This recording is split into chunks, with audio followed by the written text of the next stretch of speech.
I'm in the museum of the Natural History Society of Bacup.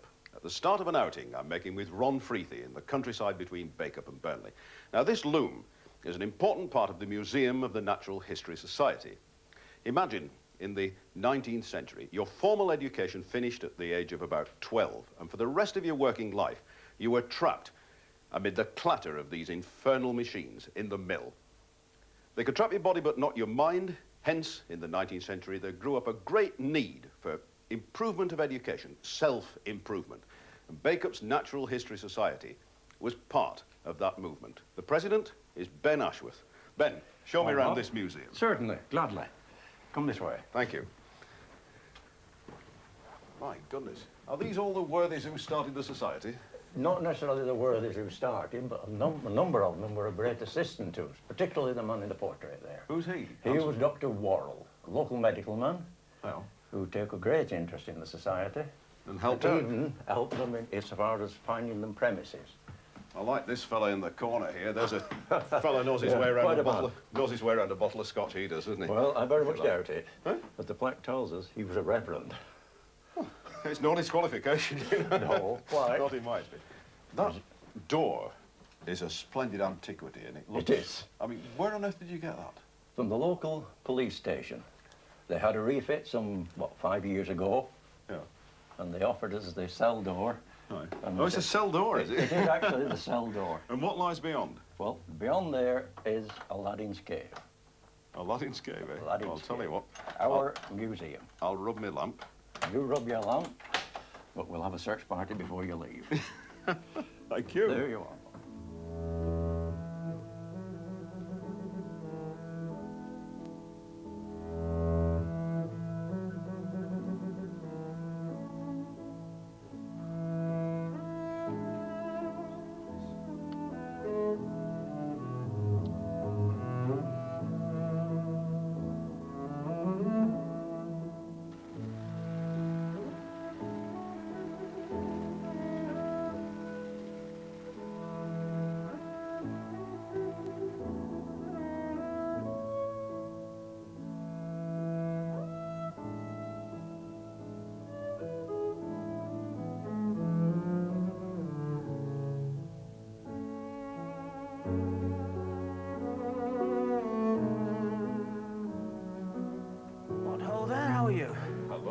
Late. I'm not late. I've had a lot of other antiques to look at, mate, besides thee. So I've brought you the curator, Arthur Shelton. Arthur? And I'm going to get lost for a minute round the back here. Arthur, it's very obvious that this is a lot more than just a natural history museum.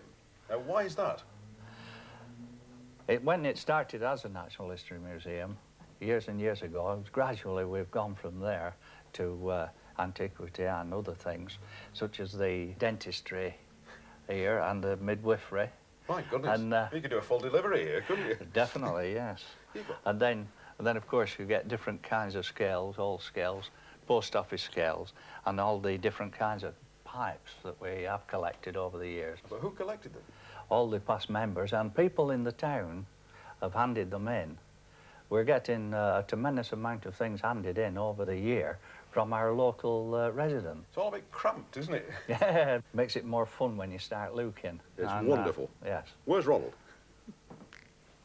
That's where they go in winters, is it?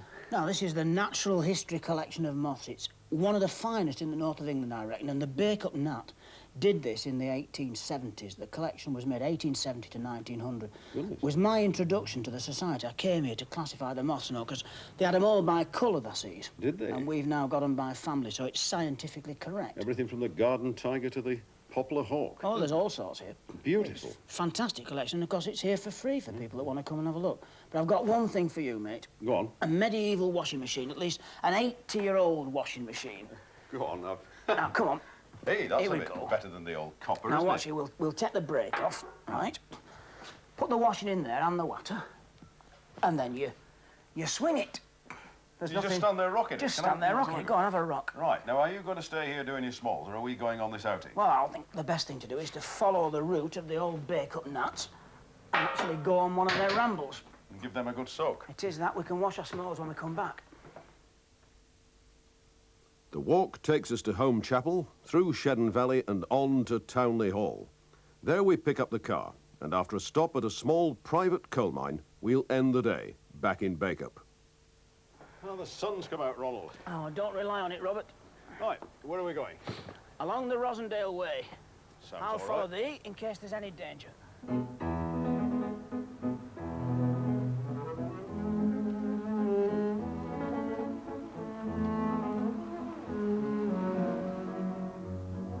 The Rosendale Way takes us up the hill onto Deerplay Moor. Here it joins the Packhorse Trail, which used to bring lime from Clitheroe to the farmers on the moors. After a brief halt by the boundary stone, marked D for Deerplay, we leave the Limers route and set off for Home Chapel. What have you telling me next that people had to walk over these moors because they had to? Well, they came over mostly by Paco. See over there? That's the old Limers route. Where the horses Started off are? at Clitheroe, finished Yeah. up at Bacup. Three things came out of Clitheroe, you know. Latin, lime and law. Really?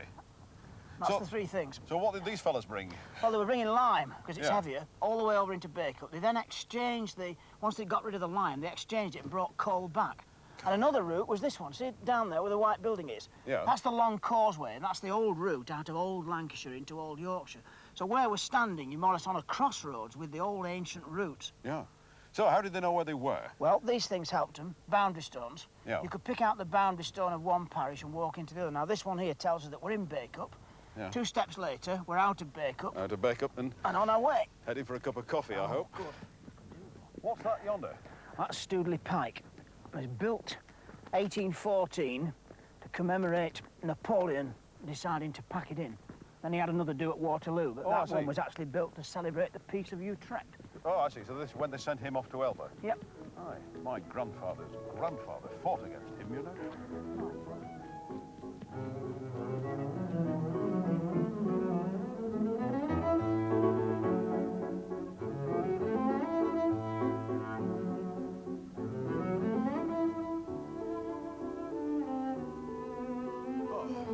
Downhill all the way, Ron? Downhill all the way now. We've done the worst bit.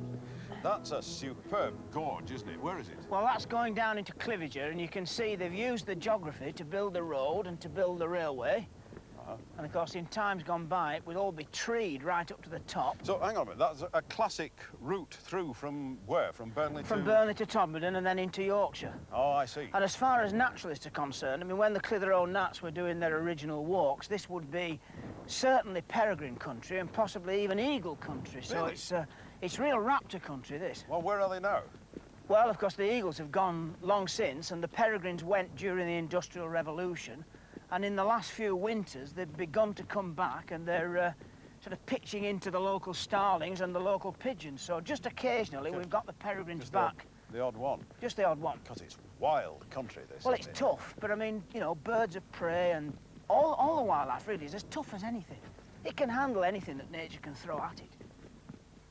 Oh, lovely house. Yeah, it's home in Cliviger, and we've just walked out of the old county of Yorkshire into Yeah. Lancashire. And of course, this was one time home of the famous Lancashire historian Whitaker. Well, that's the chap with the great thick volume, History of Lancashire. That's the stuff, and his book was illustrated by Turner. And he lived here at Home He Hall. did, and you see, to a naturalist, the man was a born marvel, because what he did, he planted over 420,000 trees.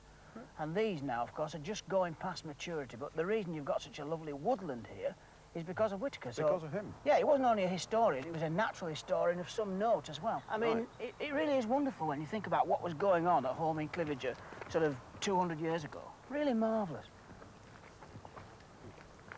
That is as nice a chapel as I'm likely to see. It sure is. It's 200 years old this year. Is it? And the first vicar here was, in fact, the Whitaker that we've just seen the home of.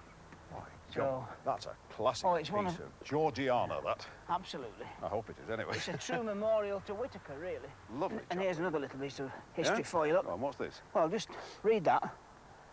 In memory of General the Honourable Sir J.Y. Scarlett, GCB, died December the 6th, 1871, aged 72. So what?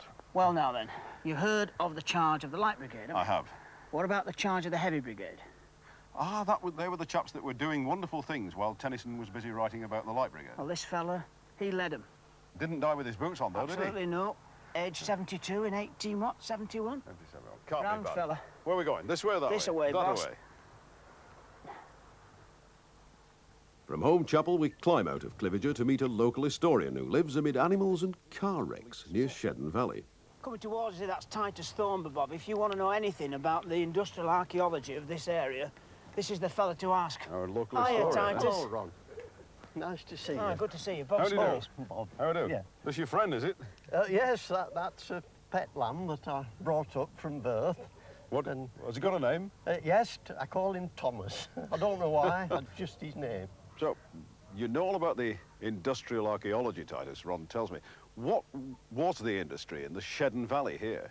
The Shelton Valley up here was a glacial moraine in which two glaciers came down. One came from the Craven district and another came from the Lake district. On its way through Craven, in the alternate melting in the summer and freezing again in the winter, limestone boulders which had fallen onto the top of the glacier from such as Malham Cove and Bordale Scar and place were carried along and arrived here. When the lake melted, they were deposited in the valley. So somebody then must have decided, hey up, this lime coming from Clitheroe's costing us a right packet, we need to get it out. But how do you get it out of it? Ah, well, that was the point. Originally, they found it in the riverbed. And once they'd collected all out of the riverbed, then they'd start digging to the banking. Until in the end, they were digging a depth of 20 feet to get at the line. They thought there must be an easier way, and the easier way was found to swill it away with water power.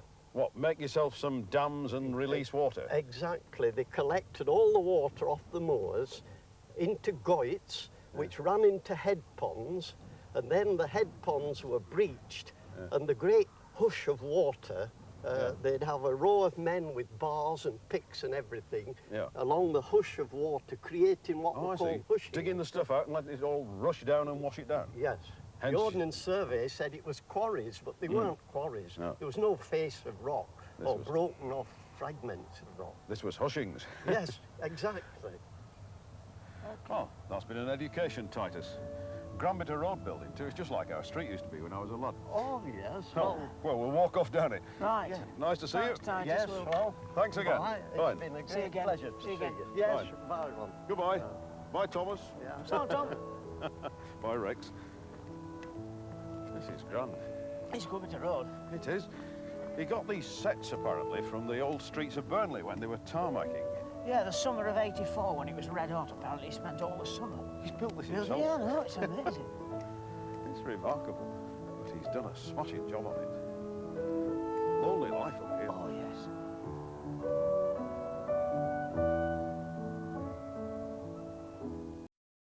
It's a happy sight. Sure is. Just before Hurstwood Village, we meet a long-distance riding enthusiast and champion of the Packhorse Trails. Here's Mary Townley. Yep. Hi. How do you Good do? afternoon. It's a gorgeous way to spend an afternoon, isn't it? Oh, perfect. Absolutely. Are you doing this just for pleasure? At the moment, I'm doing it to try and keep, it is pleasure, but Yes. also to try and keep the old pack horse routes and old trade routes open. That's right. If you don't use them, you lose them. I'm afraid we've lost quite a number.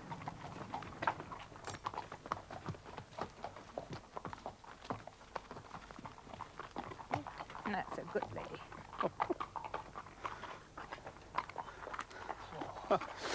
Is it Downhill, Robert.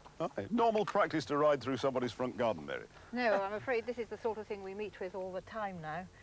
Property gets sold off in little bits, Yeah. and you find that before you look round, somebody's encroached onto the rights of way, and this is a typical result. So you've got a right of way. It's an old Packhorse trail, It presumably. should be 10 feet wide. Ah, but they've got, what, about 2.5 feet there. Yes, It's well, difficult. frankly, it's dangerous. But what's the aim? I mean, you want to keep the Packhorse trails open. How Yes. many of them? How far? In this part of the world, they're all over the place. It was the centre of the great sort of east-west, north-south droveways and pack horse trails and old trade routes. And they're very historic, and they're as much as a part of our history as an old building or a stretch of beautiful coastline or the dales, which are all protected by government bodies.